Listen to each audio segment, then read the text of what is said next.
Welcome to my YouTube channel maths with PB sir. আমি প্রীতিশ ভান্ডারী।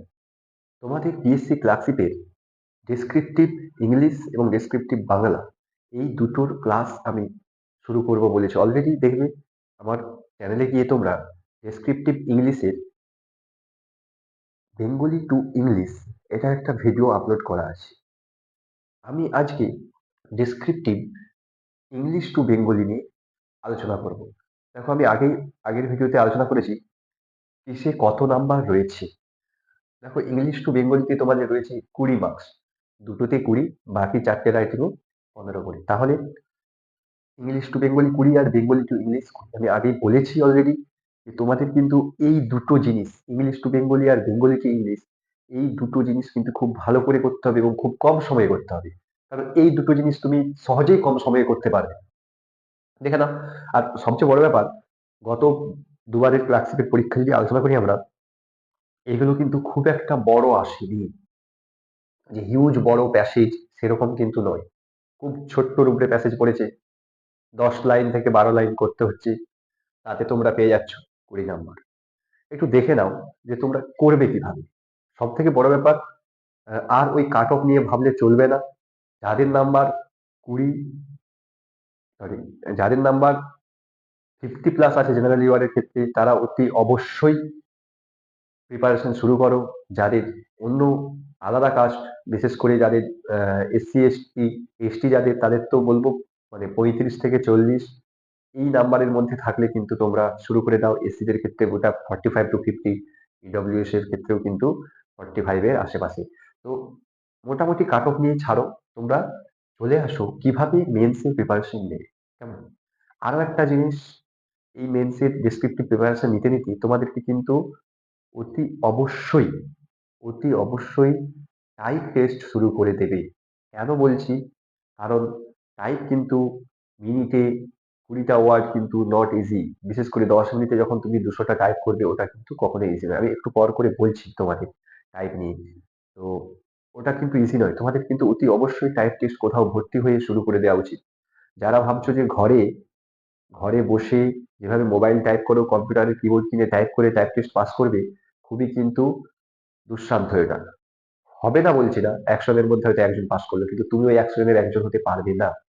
এই ভেবে নিয়ে তোমাদেরকে কিন্তু কোনো টাইপ সেন্টারে গিয়ে টাইপ শিখে নেবে। শিখে টাইপ করলে দেখবে স্ক্রিনটা সহজেই 25টা চলে আসছে, কিন্তু তুমি এমনিতে দেখবে 22-23টা করতে পারছো, পরীক্ষার হলে গিয়ে দেখবে নাই। পরীক্ষার হলে গিয়ে দেখবে ওই টাইপ টেস্ট কিন্তু তুমি রিকভার করতে পারছো না। 20-র নিচে চলে গেলে কিন্তু তখন আর চাকরিটা হবে না। তাই অতি অবশ্যই তোমরা ডেসক্রিপটিভ এর পাশাপাশি টাইপ টেস্ট একটা সেন্টারে ভর্তি হয়ে দাও। এটা কিন্তু একবার যদি তুমি প্রসেসটা শিখে দাও, দু হাতে টাইপ করা, ওটা কিন্তু তোমার সারা জীবন কাজে লাগবে। একটু প্র্যাকটিস করলেই আবার চলে আসবে। তাই অতি অবশ্যই তোমরা কিন্তু টাইপ টেস্ট শুরু করে দেবে, যাদের নাম্বারগুলো কিন্তু আপ টু মার্ক হচ্ছে। তো দেখে নাও আমরা তাহলে ইংলিশ টু বেঙ্গলি কিভাবে করব। সর্বপ্রথম, এটা হচ্ছে সব থেকে সহজ রাইটিং। কেন সহজ বলবো? কারণ যে সমস্ত শব্দগুলো দেওয়া থাকে, ম্যাক্সিমাম শব্দই কিন্তু তোমার জানা, কোথাও না কোথাও পড়েছো। তো এবারে কাজটা কি তোমার?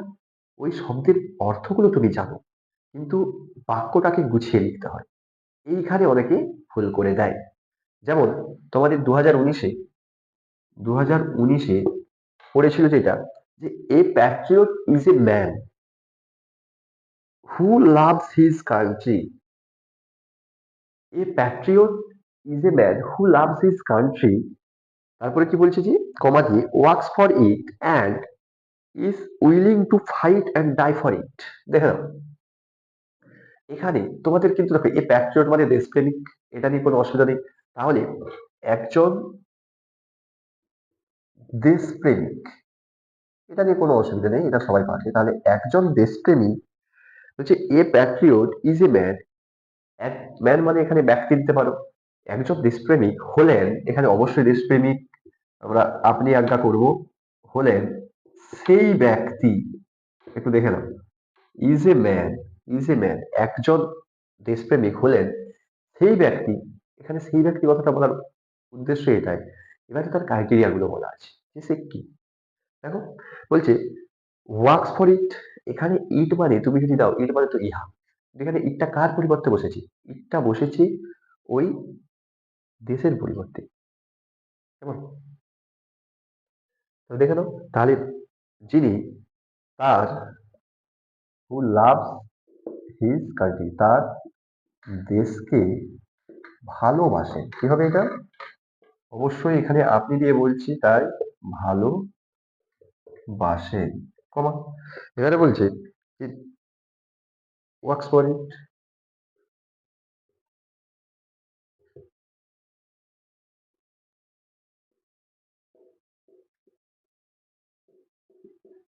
দেশের জন্য কাজ করে। এখানে ইট মানে কিন্তু কান্ট্রি পরিবর্তে বসেছে, তাই দেশের জন্য কাজ করেন এবং যুদ্ধ করতেও মৃত্যুবরণ করতে হয়। উইলিং, উইলিং মানে এটা কিন্তু বুঝতে হবে। উইল মানে হচ্ছে ইচ্ছা প্রকাশ করা।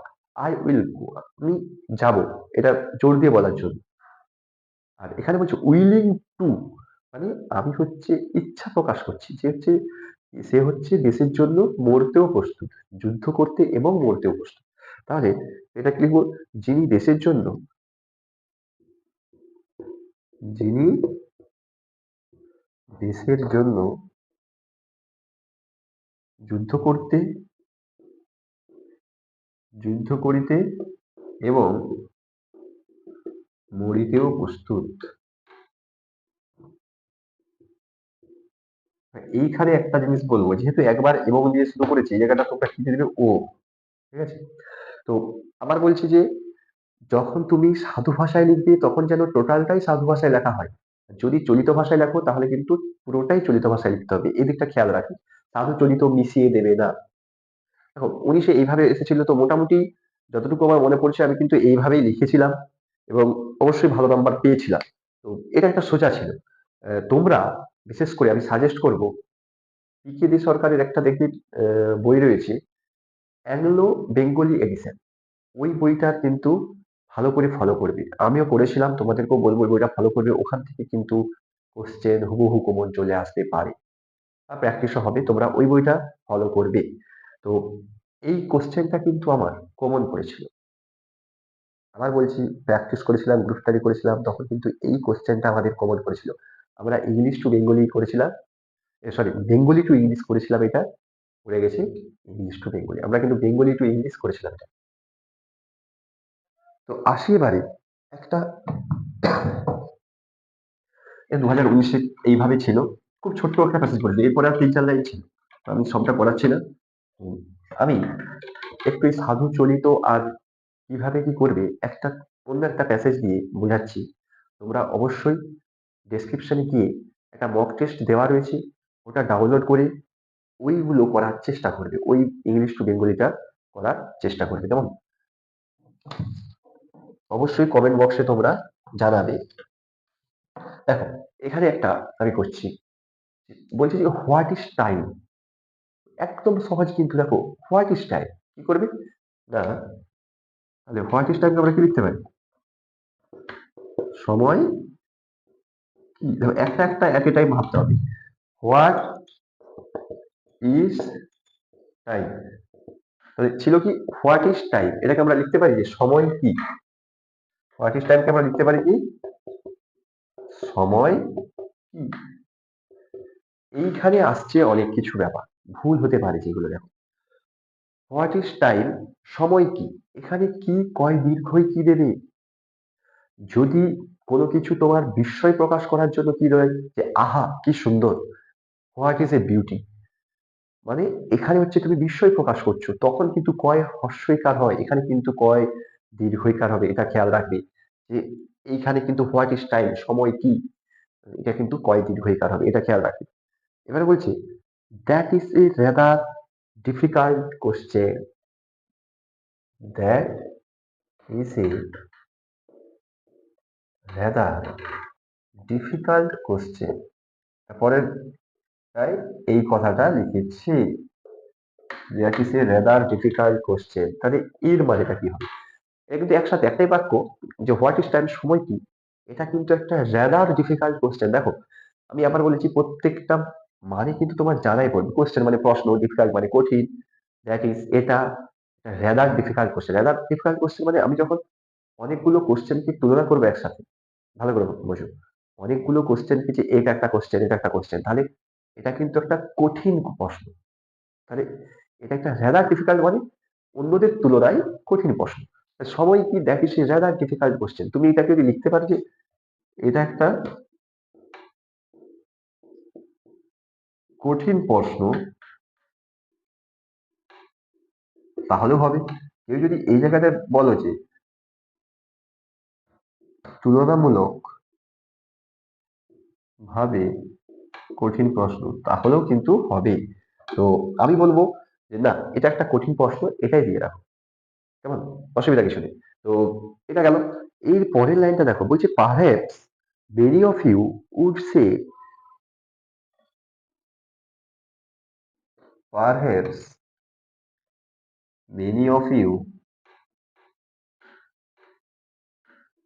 Would say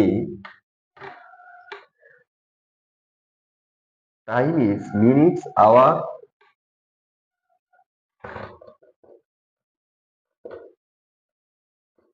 minutes hours and days.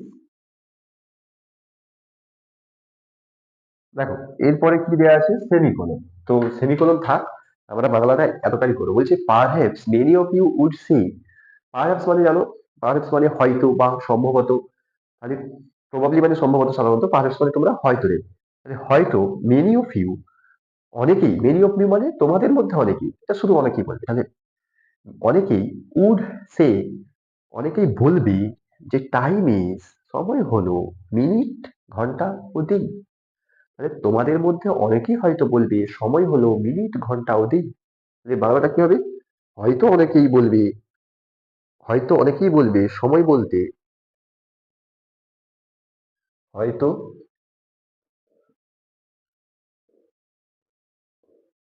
অনেকেই বলবে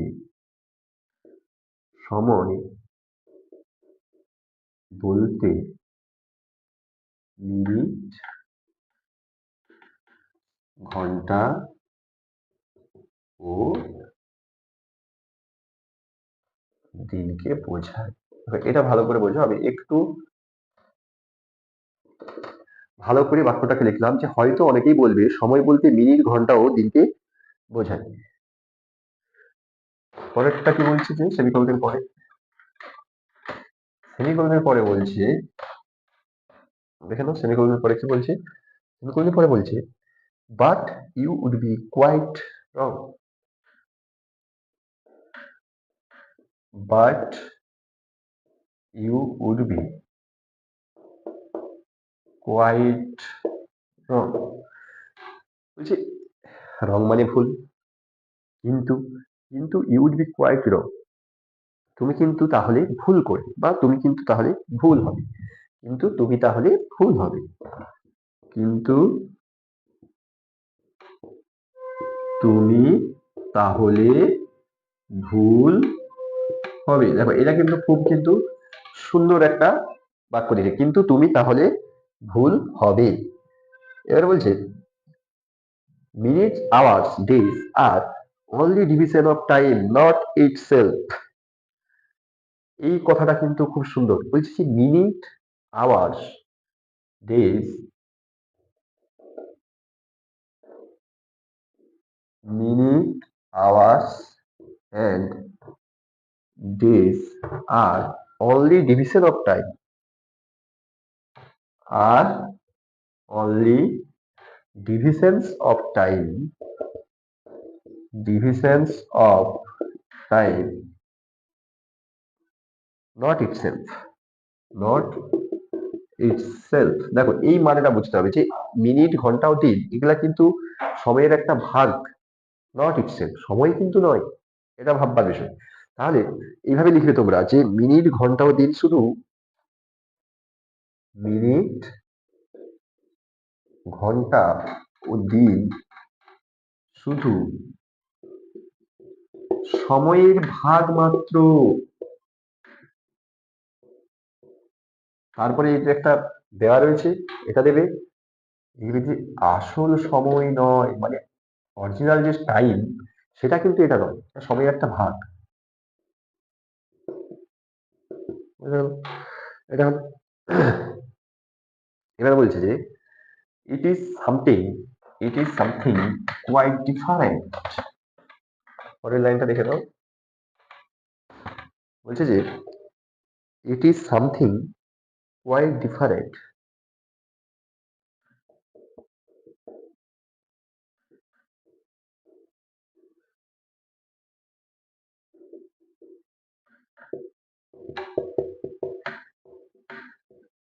It is something quite different, nothing but means of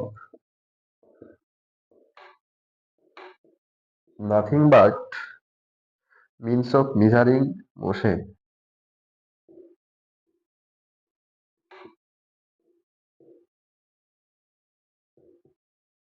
Measuring motions. দেখে দাও, বলছি it is something quite different, এটা কিন্তু একটু আলাদা। নাথিং বাট, এইখানে এই যে নাথিং বাট, এখানে বাট মানে কিন্তু কিন্তু নয়। এটা এখানে বাট মানে কিন্তু নয়, এখানে বাট মানে হচ্ছে বাটের সিমিলার হচ্ছে উইথাউট বা বলা যায় ছাড়া। তাহলে এটা কিন্তু মেজারিং মোশন, গতিমাপক ছাড়া কিছুই নয়, মানে ব্যাপারটা এটাই। এখানে কিন্তু নয় কিন্তু। দেখো, এটি সামথিং কোয়াইট ডিফারেন্ট, বলছে যে ইহা সম্পূর্ণ স্বতন্ত্র জিনিস। এটা দেখো, তুমি যদি চলিত দেখো তাহলে এটা দেবে, যদি সাধু ভাষায় দেখো ইহা দেবে। এটা সম্পূর্ণ, দেখো, সামথিং কোয়াইট ডিফারেন্ট মানে এটা একটা আলাদা জিনিস। এই আলাদাটাকে আমরা ভালো ভাষায় বলছি স্বতন্ত্র। তাহলে এটা সম্পূর্ণ স্বতন্ত্র জিনিস, একদম সহজ। তারপরে কি বলছে যে গতিমাপ করিবার একটি উপায় ছাড়া আর কিছুই নয়। গতি মাপ করবার একটা উপায় ছাড়া কিছুই নয়। দেখো, এই ছাড়া কথাটা এলো কিন্তু বাদ থাকার জন্য।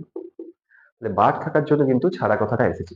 দেখো, আমি একটা ছোট্ট একটা পোর্শন দিয়ে প্যাসেজ দিয়ে করালাম। তোমরা কিন্তু মক টেস্টটা করো, ডেসক্রিপশনে যাও, গিয়ে মক টেস্টটা অতি অবশ্যই করে কমেন্ট বক্সে জানাও। আরো কারো কোনো অসুবিধা থাকলে কমেন্ট বক্সে জানাতে পারো। আবার বলছি যে টাইপ টেস্ট, তোমরা এইটা এইভাবে প্র্যাকটিস করতে থাকো, আমি বইয়ের নামও বললাম, প্র্যাকটিস করো। টাইপ টেস্ট কিন্তু তোমরা শুরু করে দাও। টাইপ টেস্ট এখন থেকে না করলে ভুক্তভোগী হবে কিন্তু। দেখো, 2019-এ কিন্তু মেন্সের রেজাল্ট বেরানোর 2 মাস পরে টাইপ টেস্ট হয়েছিল। 2 মাসে কিন্তু কেউ টাইপ টেস্ট 20-র বেশি করতে পারবে না, 20-র কমে হয়। সে কারণে বলছি, তুমি যদি আশা করো মেন্স দেব তারপরে টাইপ টেস্ট শুরু করবো বা কিছু, এগুলো কিন্তু তোমরা সময় পাবে না। আবার বলছি, টাইপ টেস্টটা এখন থেকে দরকার হলে নিজে নিজেই, যাদের ল্যাপটপ রয়েছে ল্যাপটপ করো, না হলে আরেকটা প্রসেস হয় কি, আহ, তোমরা ওটিজি, যাদের ফোনে ওটিজি কিনে নিয়ে তোমরা একটা 200 টাকা দামের একটা কিবোর্ড কিনে নাও। কিনে হচ্ছে ওটিজি দিয়ে ওই কিবোর্ড লাগিয়ে তোমরা কিন্তু এমনি মোবাইলে প্র্যাকটিস করতে পারো। এটা কিন্তু একটা প্রসেস অনেকেই ফলো করে। তোমরা সিম্পল যারা বলছো যে ভর্তি হতে অনেক টাকা লাগবে, তোমরা কিন্তু এটা করতে পারো। আমি অন্য একদিন ভিডিও নিয়ে আসবো, টাইপ টেস্ট কিভাবে আসে বা কি আসে, কত কঠিন আসতে পারে, অবশ্যই আসবো।